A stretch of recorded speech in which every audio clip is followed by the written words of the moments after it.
2020 से जो मार्केट में बुल रन चालू है वो रैली हमने मिस कर बैठे और अभी पछतावा हो रहा है कि काश हमने निवेश करते। लेकिन अभी ये हाई मार्केट में हमारे पास तो लमसम है, वो लमसम को अभी रखना ठीक है कि नहीं। पहले तो बुल रन मिस कर चुके हैं, अभी डर लग रहा है कि ऊंचे मार्केट में निवेश करने के बाद ही हमारा पैसा अगर डूब जाए तो क्या करेंगे। बहुत परेशान है, इसका कोई हल है? लकीली दोस्तों एक फंड है जहां पे हम लोग निवेश कर सकते हैं, जहां पे लमसम करना एकदम ठीक रहेगा, क्योंकि ये फंड में जो स्टॉक्स है वो गिरने के टाइम कम गिरता है और उठने के टाइम में या रिकवरी के टाइम में अपना बेंचमार्क को भी बीट करता है।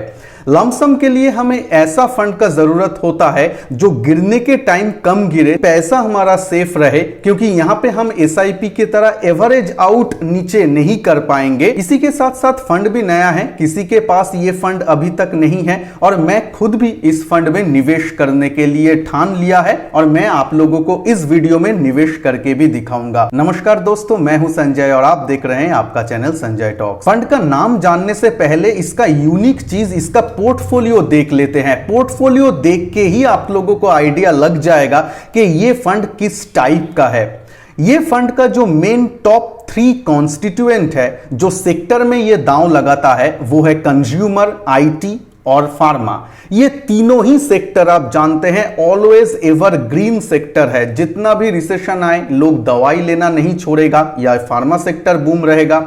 जितना भी कुछ हो जाए इकोनॉमी में, कंज्यूमर सेक्टर में आंच नहीं आता है अमूमन, क्योंकि आप बिस्किट खाना नहीं छोड़ेंगे, खाना खाने नहीं छोड़ेंगे, ब्रश करना नहीं छोड़ेंगे। कंज्यूमर गुड्स का तो हमेशा एवरग्रीन सेक्टर रहा है और टेक्नोलॉजी सेक्टर को छोड़ के भी कभी इंडिया प्रोग्रेस नहीं कर सकता। कौन कौन सा स्टॉक लेके ये बैठे हैं, आइए देख लेते हैं। कि हिंदुस्तान यूनिलीवर, डाबर, नेस्ले, ये सब चीज हम डे टू डे बेसिस में यूज करते हैं अपने घर में, ये सबको वो लेके बैठा है। ब्रिटानिया, कोलगेट, ये सब चीज भी यूज करते हैं। तो ये सब अच्छे जो फ्रंट लाइन स्टॉक है वो इसके पोर्टफोलियो में है। आईटी में क्या है? इन्फोसिस, माइंड ट्री, ऐसा जो दिग्गज कंपनीज है वो ये लेके बैठा है। सिमिलरली फार्मा में सिप्ला के नाम आपने सुने होंगे। ठीक है भाई, पोर्टफोलियो तो अच्छा है, लेकिन रिटर्न कितना देता है? फ्रंटलाइन लार्ज कैप स्टॉक रखने के बावजूद भी ये बहुत अच्छा रिटर्न निकाल के दे रहा है। इसका अगर 10 ईयर्स 15 ईयर्स में आप एनुअलाइज्ड रिटर्न देखेंगे तो वो लगभग 15% से ज्यादा है, 18% 19% के आसपास है।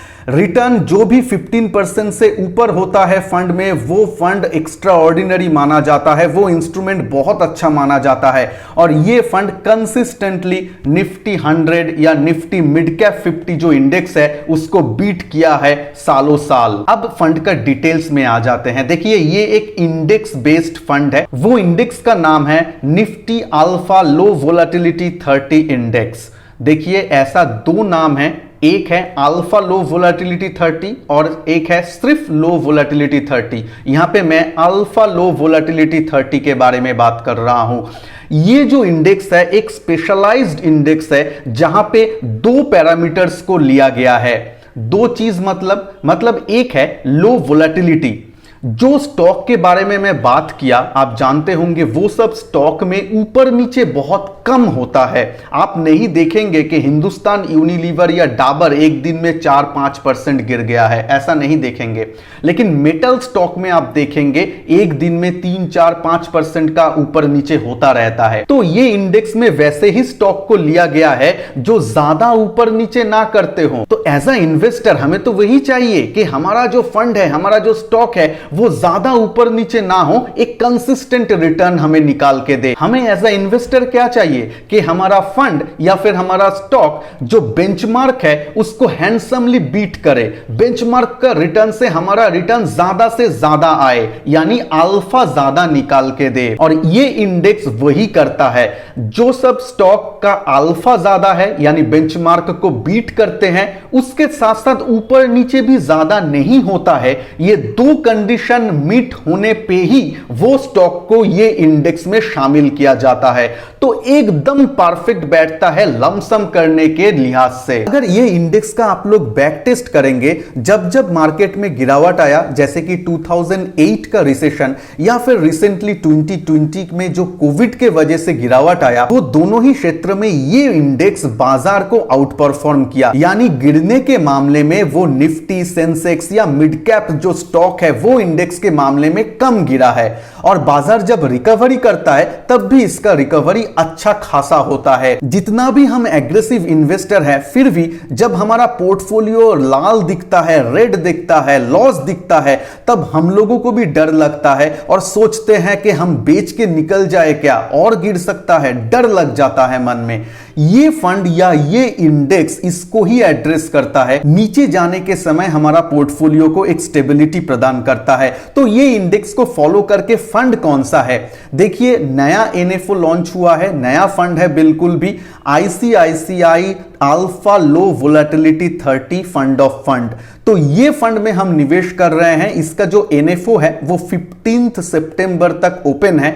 उसके बाद एक वीक के अंदर ये फिर से बाजार में लिस्ट होगा। नॉर्मल जो जैसे आप फंड्स को खरीद फरोख्त करते हैं वैसे ही रहेगा। एनएफओ पीरियड 15 सितंबर तक है, तो आप एनएफओ में भी पैसा लगा सकते हैं। देखिए, बहुत लोग बोलेंगे एनएफओ में पैसा लगाना ठीक नहीं है, वो मैं भी मानता हूं। ये बात एक्टिव फंड के लिए एकदम सटीक बैठता है, क्योंकि एक्टिव फंड में हम जानते नहीं है कि फंड का पोर्टफोलियो में क्या रहेगा, फंड का हिस्ट्री हमें मालूम नहीं है। लेकिन यहां पे ये इंडेक्स फंड है, इंडेक्स का तो पिछले 10 साल 15 साल का रिकॉर्ड मौजूद है, बैक टेस्टेड रिजल्ट मौजूद है एनएसई का वेबसाइट में। इसका अभी आज के दिन में पोर्टफोलियो में कौन सा स्टॉक ये इंडेक्स में है वो मौजूद है। तो पूरा हिस्ट्री, पूरा इंफॉर्मेशन मालूम रहता है इंडेक्स फंड के लिए। तो इंडेक्स फंड के एनएफओ में आराम से निवेश किया जा सकता है। हां, थोड़ा सा ट्रैकिंग एरर वगैरह आप बोल सकते हैं, लेकिन वो फंड हाउस के ऊपर भी निर्भर करता है। आईसीआईसीआई एक जाना माना फंड हाउस है, एसबीआई, आईसीआईसीआई, एचडीएफसी, मिरिया एसेट, एक्सिस, ये सब इंडिया का कुछ नाम ज्यादा फंड हाउस है, तो इसके ऊपर तो भरोसा है हम लोगों को। अब आ जाते हैं किन लोगों को इसमें निवेश करना चाहिए। आपका पोर्टफोलियो में एज अनुसार कैसे एलोकेशन इस फंड में आप लोग रखेंगे, और मैं अपना पोर्टफोलियो में क्या कर रहा हूं। जो लोग मेरे चैनल को फॉलो करते हैं, आप लोगों के साथ ही मैं एक मॉडल ट्रेनिंग पोर्टफोलियो चालू किया था, जिसमें आप देख सकते हैं 2 फंड 3 फंड ऑलरेडी है। मिरिया एसेट मिड कैप और Canara Robeco small cap fund already है। इसमें मैं ऐड करने वाला हूं ये फंड को, जिसमें मैं अभी फिलहाल के लिए एज अ टोकन मनी कुछ रख रहा हूं, क्योंकि ये एनएफओ है तो इसमें टोकन अमाउंट 25,000 रुपीज में यहां पे इन्वेस्ट कर रहा हूं।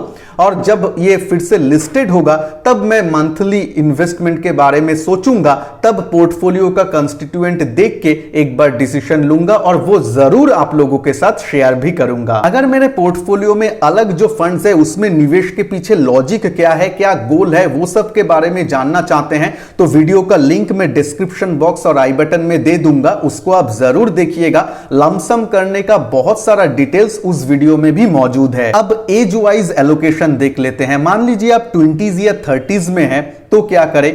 देखिए, अगर आप एक लार्ज कैप बेस्ड एक अच्छा फंड का पोर्टफोलियो ढूंढ रहे हैं, जो फंड ज्यादा ऊपर नीचे नहीं होगा मार्केट के साथ साथ, तो आप आराम से ये इंडेक्स को देख सकते हैं। तो आपके पोर्टफोलियो में अगर लार्ज कैप बेस्ड फंड नहीं है तो जरूर ये इंडेक्स फंड को कंसीडर कर सकते हैं। अगर आपके पास ऑलरेडी एक्सिस ब्लू चिप या अलग सा कोई लार्ज कैप बेस्ड फंड मौजूद है तो इस फंड को इग्नोर कर सकते। ज्यादा लार्ज कैप बेस्ड पोर्टफोलियो आपके लिए ठीक नहीं है, क्योंकि आपके उम्र 20s या 30s में ही आप लोग हैं। जो लोग उसके बाद के एज ग्रुप में आते हैं, 40s 50s में आते हैं, आप लोग जरूर ये फंड को कंसीडर कर सकते हैं। फिर से मैं बोल रहा हूं, अगर आपके पास ऑलरेडी एक लार्ज कैप का पोर्टफोलियो है और आप लोगों के फंड से खुश है, आपके फंड अगर अच्छा परफॉर्म कर रहा है, मान लीजिए आपके पास कनारा रोबेको ब्लू चिप फंड है या फिर एक्सिस ब्लू चिप फंड है जो लार्ज कैप बेस्ड में अच्छा परफॉर्म कर रहा है, तो उसको चेंज करने का जरूरत नहीं है। ये जो इंडेक्स है वो अपने आप में एक पोर्टफोलियो को स्टेबिलिटी प्रदान करता है। तो अगर आप रिटायरमेंट कर चुके हैं और नेक्स्ट 10 साल के लिए इन्वेस्टमेंट के बारे में सोच रहे हैं, क्योंकि देखिए रिटायरमेंट होने के बाद भी आप लोगों को इन्फ्लेशन को बीट करना है, अपना पोर्टफोलियो का कुछ हिस्सा ही सही वो भी इक्विटी म्यूचुअल फंड में निवेशित रहना ही रहना है, नहीं तो इन्फ्लेशन बीट नहीं कर पाएंगे। आजकल जो बैंक में रेट चल रहा है उससे संसार नहीं चलता है। तो इसीलिए इन्फ्लेशन को बीट करने के लिए आपको एक अच्छा से लार्ज कैप बेस्ड एक डिफेंसिव सेक्टर, डिफेंसिव स्टॉक जो लेता है उसमें जरूर रहना चाहिए। उस हिसाब से आप इस फंड को या ये इंडेक्स को जरूर कंसीडर कर सकते हैं। थोड़ा अमाउंट आप एसआईपी भी चालू कर सकते हैं। जब फंड लिस्ट होगा तब इसमें एसआईपी के जरिए निवेश करिए। अपना पोर्टफोलियो का 10% हिस्सा आप आराम से इस फंड में रख सकते हैं अगर आप रिटायरमेंट भी कर चुके हैं तब भी। और सभी लोगों के लिए मैं बोल रहा हूं, मैं जो खुद ये निवेश कर रहा हूं वो भी लॉन्ग टर्म के पर्सपेक्टिव में ही कर रहा हूं, क्योंकि मार्केट अभी हाई है, इंडेक्स अच्छा है, स्टॉक्स अच्छा है, लेकिन मार्केट सिनेरियो भी देखना पड़ता है जब आप निवेश के लिए सोचेंगे। तो मार्केट हाई है, इसीलिए जब भी आपका लॉन्ग टर्म का नजरिया है मिनिमम 5 साल से ज्यादा, 7 साल 10 साल, तो ही आप लमसम करने के लिए सोचे। अगर आपका 1 साल 2 साल का नजरिया है तो अभी लमसम का समय नहीं है, इक्विटी म्यूचुअल फंड आपके लिए नहीं है अगर आपका बहुत ही शॉर्ट टर्म का व्यू है। लमसम प्रोसेस के ऊपर 5 स्टेप में पर्सनली फॉलो करता हूं, जिसका वीडियो का लिंक मैं डिस्क्रिप्शन बॉक्स और आई बटन में दे दिया हूं। उस वीडियो को आप लोग जरूर देखिएगा और नीचे कमेंट बॉक्स में आप कमेंट कीजिए कि लमसम के बारे में आप लोग क्या सोच रहे हैं इस हाई मार्केट में। वीडियो को अगर अच्छा लगे, नया इंफॉर्मेशन मिला है तो लाइक शेयर जरूर कीजिएगा। चैनल में नए हैं तो चैनल को सब्सक्राइब करने के साथ साथ बेल आइकन को भी जरूर प्रेस कीजिए ताकि मैं जब भी न्यू वीडियो अपलोड करूं वो आप लोगों के पास पहुंच जाए। तो चलिए मिलते हैं नेक्स्ट वीडियो में, तब तक के लिए जय हिंद, वंदे मातरम।